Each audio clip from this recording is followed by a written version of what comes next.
ये कहानी है एक आदमी और उसकी 3 बेटियों की है। उसकी बीवी कुछ साल पहले वफात पा चुकी थी।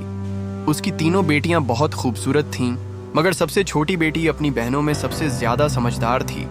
उसका नाम ज़ैनब था।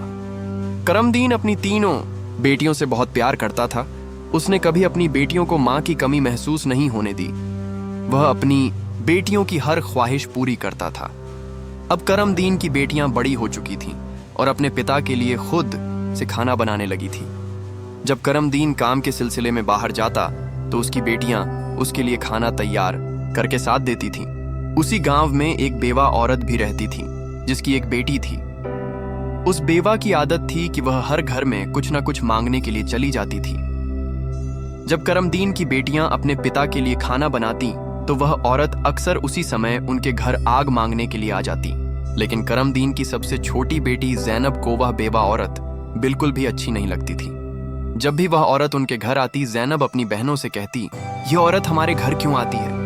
यह औरत बिल्कुल भी अच्छी नहीं है। बड़ी दोनों बहनें ज़ैनब को समझाती, देखो ये बेवा औरत है और गरीब है, अगर हमारे घर से आग ले जाती है तो इसमें तुम्हारा क्या नुकसान है? ज़ैनब अपनी बहनों की बातें सुनकर चुप हो जाती, लेकिन वह कहती, देख लेना ये औरत एक ना एक दिन हम सबके लिए मुसीबत खड़ी करेगी। ये सिलसिला यूं ही चलता रहा। वह औरत रोज उनके घर से आग लेने आती और मौका पाकर करमद्दीन के खाने में राख मिला देती। करमदीन ने जब अपने खाने में खराबी महसूस की तो उसने सोचा कि उसकी छोटी छोटी बेटियां खाना बनाती है, इसलिए उनसे कोई गलती हो जाती होगी। वह अपनी बेटियों से बहुत प्यार करता था और यह बात समझ नहीं पा रहा था कि उसकी बेटियां उसका खाना क्यों खराब कर रही हैं। फिर एक दिन करमदीन ने सोचा, आज मैं अपनी बेटियों पर नजर रखूंगा। आखिर मेरी बेटियां अचानक से मेरे खाने में क्या मिलाने लगी हैं? जब करमदीन की बेटियां खाना बनाने लगी तो वह छुपकर उन्हें देखने लगा।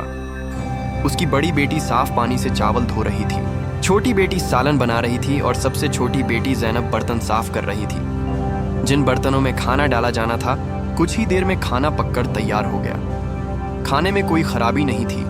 करमदीन परेशान था, लेकिन फिर अचानक उसने जो देखा उससे उसके पैरों तले जमीन खिसक गई। उसने देखा कि वही बेवा औरत उनके घर आग लेने आई है और उसकी छोटी बेटी ज़ैनब उससे बहस कर रही है। वहीं उसकी दूसरी बहनें ज़ैनब को समझा रही थी, कोई बात नहीं ज़ैनब, ये बेवा औरत है, इसे आग लेने दो। बड़ी बहन ने कहा, लेकिन उस बेवा औरत ने आग लेने के बहाने नजरें बचाकर करमदीन के खाने में राख मिला दी और सारा खाना खराब कर दिया। ये देखकर करमदीन को बहुत गुस्सा आया। दूसरे दिन करमदीन ने उस बेवा औरत को अपने घर बुलाया और गुस्से में पूछा, तुम्हारी हिम्मत कैसे हुई मेरा खाना खराब करने की? वह औरत बड़ी नाटकीय अंदाज में करमदीन के पास आई और उसके सीने पर हाथ फेरते हुए कहने लगी, अरे मैं तो यह देख रही थी कि तुम सच में अपनी बेटियों से प्यार करते हो या नहीं। खाना खराब होने पर तुम उन्हें डांटते हो या नहीं, लेकिन तुम तो बड़े अच्छे इंसान निकले, अपनी बेटियों से बहुत प्यार करने वाले। तुमने तो मेरी चोरी फौरन पकड़ ली। अब मुझे यकीन हो गया है कि तुम अपनी बेटियों से बहुत प्यार करते हो। आइंदा ऐसा कुछ नहीं होगा। करमदीन उसकी बातों और उसके नाटक पर यकीन करने लगा, क्योंकि वह बेवा औरत खूबसूरत थी। करमदीन उसके व्यवहार से प्रभावित होकर कुछ भी कहने की बजाय उसे अपनी पत्नी बनाने का फैसला कर बैठा। कुछ ही दिनों में उसने अपनी बेटियों की इजाजत के बिना उस बेवा औरत से शादी कर ली और उसे अपने घर ले आया। शादी के कुछ ही दिनों बाद वह बेवा औरत करमदीन की तीनों बेटियों से सख्त नफरत करने लगी। वह चाहती थी कि किसी भी तरह करमदीन की बेटियां इस घर से निकल जाएं। उसने उन्हें घर से निकालने के लिए तरह तरह के मंसूबे बनाने शुरू कर दिया। वो सोचती थी कि अगर बेटियां घर से चली जाएंगी तो वह और उसकी अपनी बेटी आराम से ऐश की जिंदगी जी सकेंगे। साथ ही करमदीन का पूरा ध्यान सिर्फ उसी और उसकी बेटी पर रहेगा। वह जानती थी कि करमदीन अपनी बेटियों से बहुत मोहब्बत करता है और उन्हें जरा भी दुखी नहीं देख सकता। उसकी अपनी बेटी हमेशा कीमती कपड़े पहनकर घूमती रहती थी, जिससे वह मॉडर्न लगती थी। लेकिन सौतेली माँ ने करमदीन की तीनों बेटियों को घर का सारा काम करने पर मजबूर कर दिया। वह उन्हें ठीक से पेट भर खाना भी नहीं देती थी और धीरे धीरे उनकी दूसरी ज़रूरतें भी कम कर दी। तीनों बहनें हर समय दुखी रहने लगीं। एक दिन 2 बड़ी बहनें रो रही थीं तो ज़ैनब अपनी बड़ी बहनों के पास आई और कहने लगी, प्यारी बहनों, आओ हम तीनों कहीं बाहर चले ताकि हमारा दिमाग फ्रेश हो जाए। फिर वह तीनों बहनें घर से निकल गई और चलते चलते एक जंगल में जा पहुंची। वहां एक घने दरख्त के नीचे बैठकर वे रो रो कर अपनी माँ को याद करने लगी। इतने में उनके पास से एक अल्लाह वाले बुजुर्ग का गुजर हुआ ज़ैनब जमीन पर बैठी रो रही थी और कह रही थी, ऐ मेरे अल्लाह, हम मजलूम लड़कियां हैं और बहुत दुखी हैं। आप देख रहे हैं ना कि हमारी सौतेली माँ हम पर कितना जुल्म करती है। हम कितने दिनों से भूखे हैं। अल्लाह वाले बुजुर्ग पास ही खड़े होकर उनकी बातें सुन रहे थे। फिर वे ज़ैनब से मुखातिब होकर बोले, बेटियों, तुम तीनों यहाँ इस दरख्त के नीचे रोज आती हो। तुम्हें क्या दुख है, तुम मुझे बता सकती हो? ज़ैनब ने रोते हुए अल्लाह वाले बुजुर्ग को सारा वाक्या सुना दिया। उनकी बात सुनकर बुजुर्ग को बहुत दुख हुआ। वे बोले, बेटी, यहाँ से थोड़ी दूरी पर मेरी झोपड़ी है। मैं वहां रहता हूँ और इबादत करता हूँ। मेरी झोपड़ी के बाहर एक अनार का दर्द लगा है। जीस पर पके हुए अनार लगे हुए हैं। तुम जाओ और उस दरख्त से जितने मर्जी अनार तोड़कर खा लो। ये सुनकर तीनों लड़कियां खुशी खुशी उस झोपड़ी के पास पहुंची। उन्होंने देखा कि दरख्त पर बहुत ही खूबसूरत और रसीले अनार लगे हुए हैं। तीनों ने एक एक अनार तोड़ा और बैठकर मजे से खाने लगी। जब उनका पेट भर गया तो उन्होंने बुजुर्ग का शुक्रिया अदा किया और घर वापस आ गई। इसके बाद जब उनकी सौतेली माँ उन्हें खाना नहीं देती तो वो रोज जंगल जाती और उन अनारों को खाकर अपना पेट भर लेती। धीरे धीरे उन्होंने अपनी माँ का दिया हुआ खाना बिल्कुल छोड़ दिया। अब उनकी सौतेली माँ सोचने लगी, मैं इन लड़कियों को खाने को कुछ नहीं देती। मैं इनसे इतना काम करवाती हूँ, उन्हें जलील करती हूँ, फिर भी इनके चेहरे पर एक अजीब सी चमक है। इनमें से कोई बीमार भी नहीं पड़ती, बल्कि इनकी खूबसूरती बढ़ती जा रही है। और मेरी बेटी, जिसे मैं इतना अच्छा खाना देती हूँ, वह उनके आगे बदसूरत लगती है। दूसरे दिन जब वह लड़कियां जंगल की तरफ गई तो सौतेली माँ ने अपनी बेटी को उनका पीछा करने के लिए भेज दिया। जब तीनों लड़कियां अनार तोड़कर खा रही थीं, तो ज़ैनब ने अपनी सौतेली बहन को देख लिया। उसने बाकी बहनों से कहा, ये लड़की हमारा पीछा कर रही है, मैं इसे यहाँ से भगा देती हूँ। फिर ज़ैनब ने अपने हाथ में पकड़ा अनार छुपा लिया और बोली, अगर ये सब कुछ अपनी माँ को बता देगी तो यह हमारे लिए परेशानी का कारण बन सकती है। लेकिन ज़ैनब की दूसरी बहनें बोली, ज़ैनब, तुम कैसी बातें कर रही हो? यह बेचारी बेकसूर है। ज़ैनब की बड़ी बहनें बोली, हमारी सौतेली माँ तंग करती है, ये तो हमें कुछ नहीं कहती। इसके बाद तीनों बहनों ने अपनी सौतेली बहन को पास बिठाया और उसे एक अनार पकड़ा दिया। लेकिन सौतेली बहन ने अनार नहीं खाया और जल्दी से अपनी माँ के पास जाकर कहने लगी, माँ, वे लड़कियां भूखी नहीं रहती, वे तो जंगल में एक दरख्त से अनार तोड़कर खा लेती हैं। उसी दरख्त के पास एक बुजुर्ग भी इबादत कर रहे थे और उन्होंने भी उन्हें रोकने की कोशिश नहीं की। ये सुनकर सौतेली माँ को बहुत गुस्सा आया। वह सोचने लगी, मैं इन लड़कियों को अनार खाने से कैसे रोकूं? पूरा दिन वह गुस्से में ही रही। जब शाम को करमदीन काम से घर वापस आया तो उसने अपनी बीवी को परेशान देखा। वह बोला, तुम्हें क्या परेशानी है? क्यों इतनी उदास बैठी हो? वह कहने लगी, मेरे सिर में बहुत तेज दर्द है और यह किसी दवा से ठीक नहीं होगा। करमदीन ने पूछा, तो फिर कैसे ठीक होगा? वह तुरंत बोली, जंगल में एक अनार का दरख्त है, जिस पर लाल लाल अनार लगे हैं। अगर तुम उस दरख्त को जड़ से कटवा दो और उसकी जड़ें उबाल कर दवा बना लो और मेरे माथे पर लगाओ तो मेरा सिर दर्द ठीक हो सकता है। करमदीन ने कहा। बस इतनी सी बात। फिर उसने कुछ आदमियों को बुलाया और उन्हें पैसे देकर कहा, जंगल में एक अनार का दरख्त है, तुम लोग उसे जड़ से उखाड़ फेंको और उसकी जड़ें मुझे ला कर दो। कुछ ही घंटों में वह आदमी उस दरख्त को जड़ से उखाड़ कर उसकी जड़ें करमदीन के पास ले आए। करमदीन ने जल्दी से आग जलाई और उन जड़ों से दवा बनाकर अपनी बीवी के माथे पर मलने लगा। थोड़ी ही देर में उसकी बीवी कहने लगी, अब मुझे आराम है। अगले दिन जब तीनों बहनें जंगल गईं तो उन्होंने देखा कि अनार का दरख्त किसी ने जड़ से उखाड़ दिया है। यह देखकर वे बहुत परेशान हो गईं और सोचने लगी, अब हम क्या खाएंगे? तभी वे तीनों लड़कियां वहीं बैठकर रोने लगी। उनके रोने की आवाज सुनकर अल्लाह वाले बुजुर्ग अपनी झोंपड़ी से बाहर आए। वे समझ गए कि लड़कियां क्यों रो रही हैं। वे बोले, इसमें रोने की क्या बात है? अल्लाह तुम्हें इससे भी बेहतर कुछ देगा।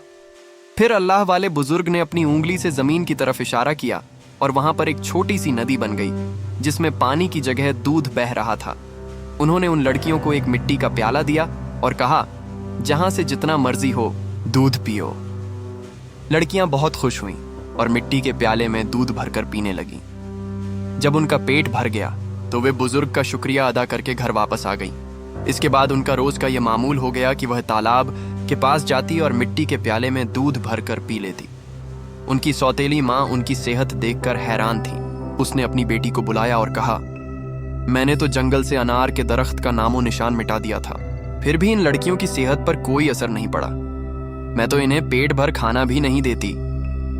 आखिर ये ऐसा क्या खा रही है जिससे इनकी सेहत इतनी अच्छी हो रही है? उसने अपनी बेटी से कहा, इनका पीछा करो और पता लगाओ कि ये क्या खाती है। लड़की फिर से अपनी बहनों का पीछा करते हुए जंगल में गई। जब तीनों मिट्टी के प्याले से दूध पी रही थी तो जैनब ने पीछे मुड़कर देखा। उसने अपनी सौतेली बहन को चुपचाप खड़ा देखकर बाकी बहनों से कहा, देखो ये लड़की फिर हमारा पीछा कर रही है। जैनब ने अपनी बहनों से कहा, तुम लोग जल्दी उठो और इसे यहाँ से भेजो, क्योंकि अगर इसने हमारे तालाब को देख लिया तो ये घर जाकर सब बता देगी और फिर घर में हंगामा खड़ा हो जाएगा।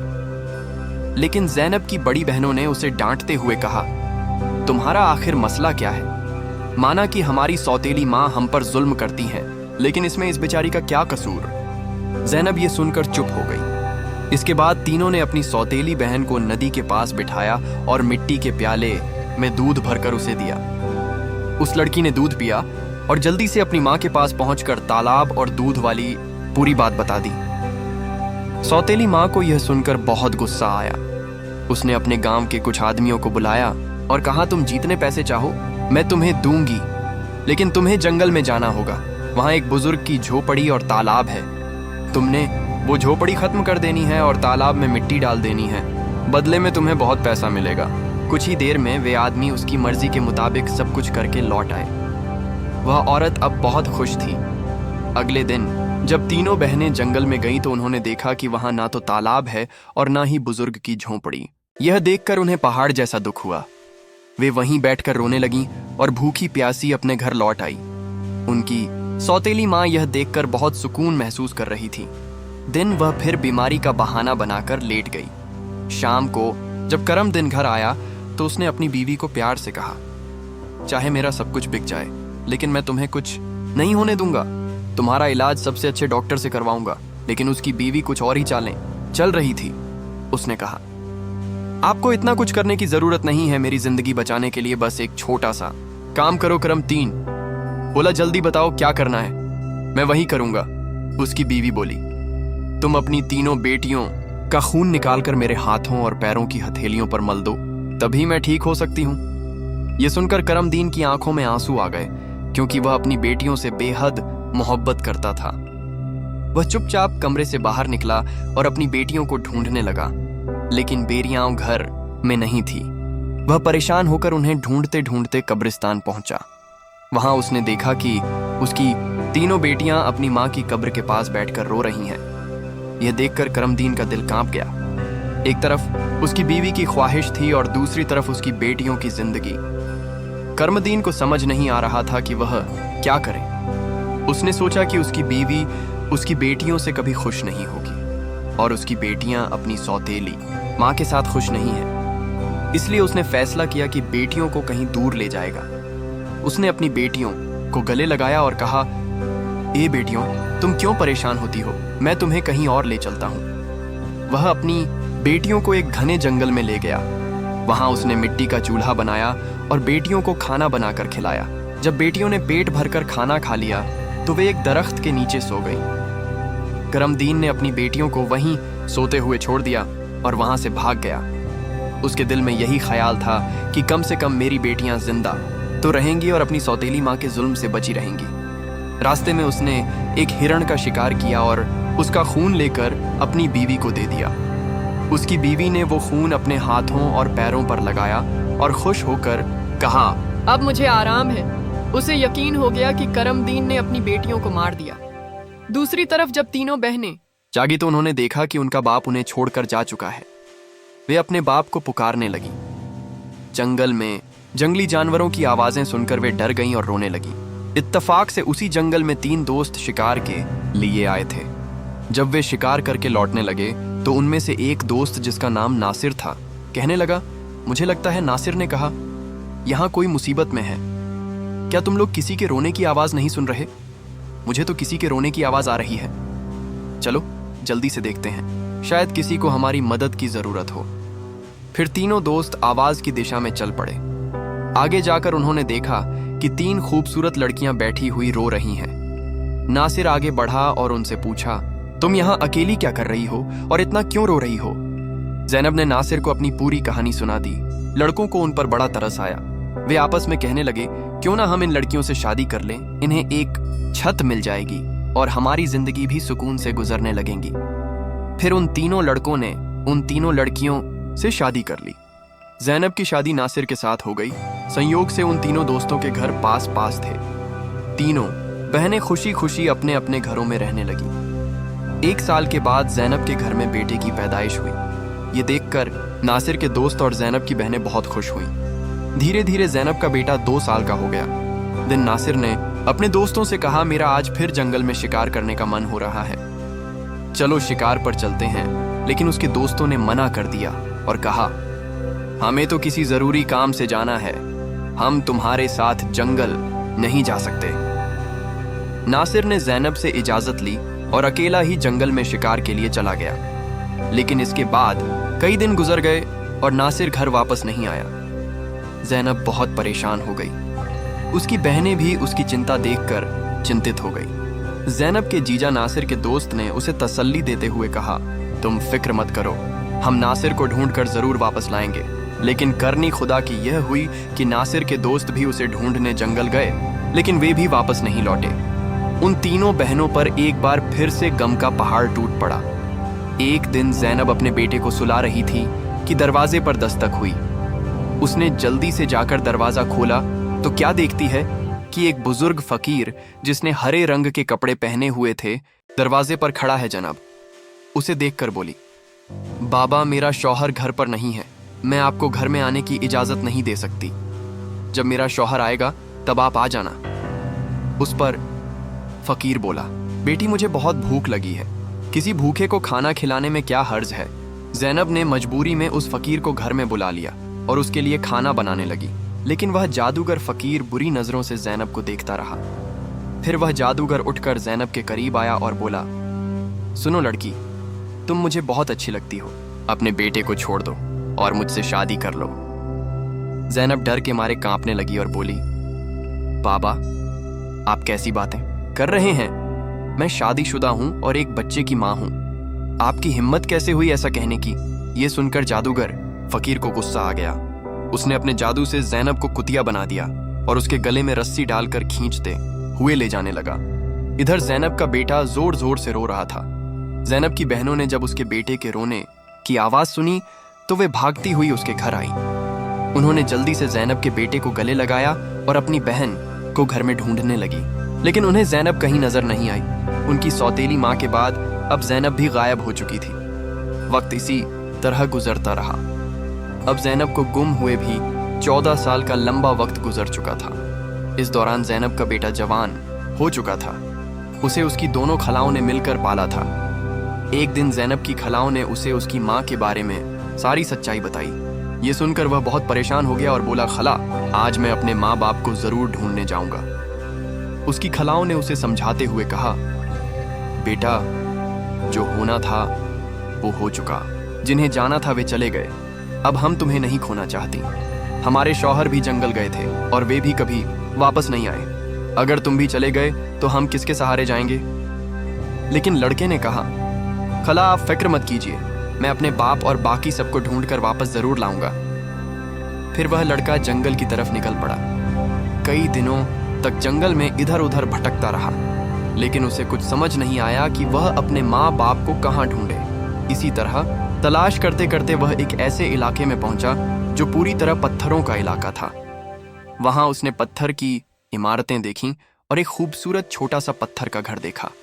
वह गौर से उस घर को देख रहा था कि तभी उस घर से एक बुजुर्ग बाहर आए और बोले, बेटा तुम यहाँ नए लगते हो, तुम्हें इस खतरनाक इलाके में आने की क्या जरूरत थी? लड़के ने जवाब दिया, बाबा जी मैं अपने माँ बाप और ताया जी को ढूंढने के लिए यहाँ आया हूँ। मेरी माँ को एक जादूगर ने कुतिया बनाकर अपने साथ ले गया था। अल्लाह वाले बुजुर्ग बोले, बेटा ये इलाका एक बहुत बड़े जादूगर का है। वह बहुत ताकतवर है। जो भी उससे पंगा लेता है या उसे बेइज्जत करता है वह उसे पत्थर का बना देता है। ये जो तुम अपने इर्द गिर्द पत्थर देख रहे हो ये भी कभी इंसान थे। जादूगर ने इन्हें पत्थर बना दिया। कुछ साल पहले यहाँ एक नौजवान आया था। उसके बाद उसके पीछे 2 और नौजवान आए। जादूगर ने उन्हें पेड़ और पत्थर में बदल दिया और उसने एक नेक पाकीज़ा लड़की को भी 12 साल से कैद करके रखा है। वह जादूगर उस लड़की से शादी करना चाहता है, लेकिन वह लड़की किसी भी तरह मान नहीं रही।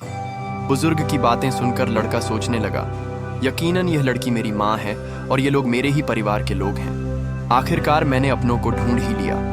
इसके बाद लड़के ने बुजुर्ग को अपनी सारी कहानी बताई और कहा, बाबा जी आप मेरी मदद करें, इन लाचार लोगों को बचाने का कोई तरीका बताएं।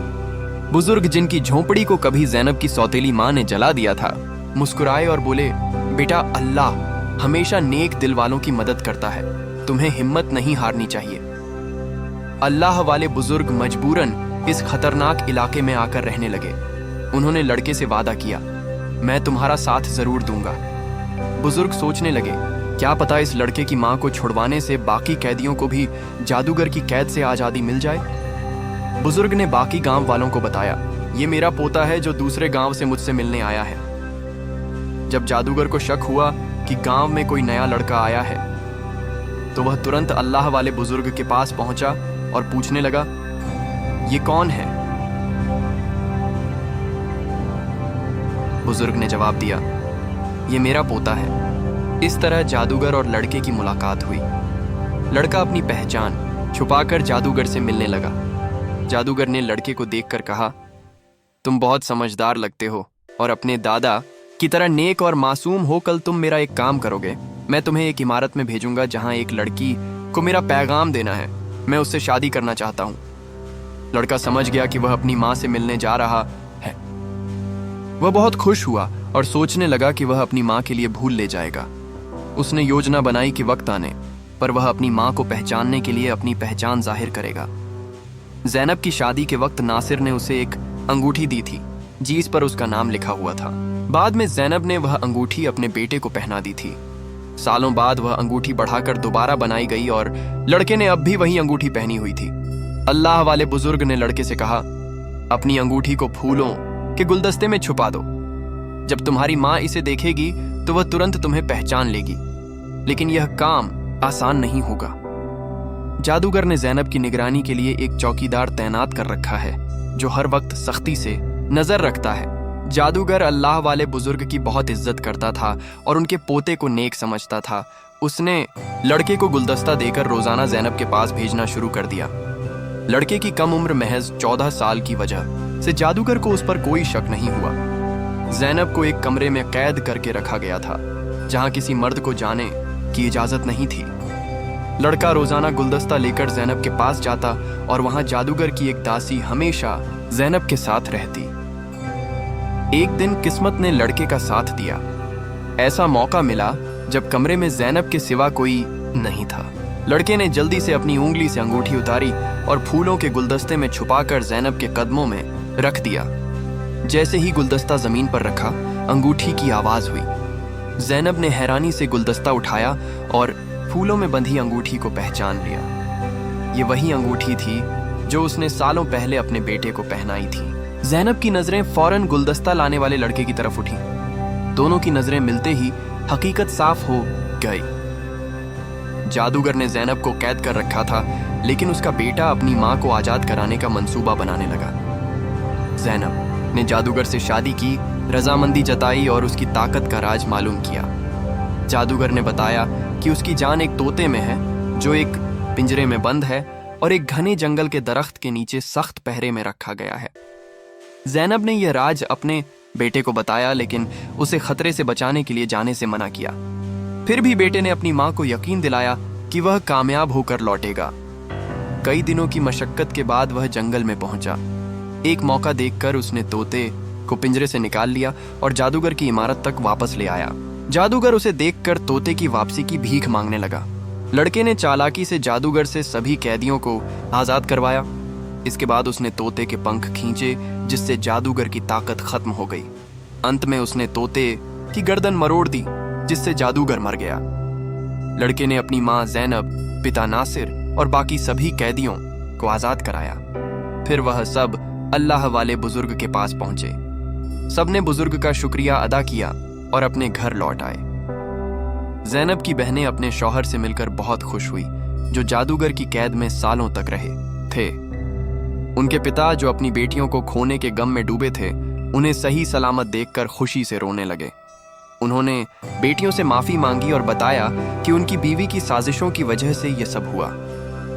बेटियों ने अपने पिता को तसल्ली दी और कहा, हम अपनी जिंदगियों से खुश हैं। उनके पिता ने बताया कि उनकी सौतेली माँ, जो उन पर जुल्म करती थी, एक गंदी बीमारी का शिकार होकर इस दुनिया से चली गई। इसके बाद सबने खुशी और सुकून के साथ अपनी जिंदगी गुजारनी शुरू की।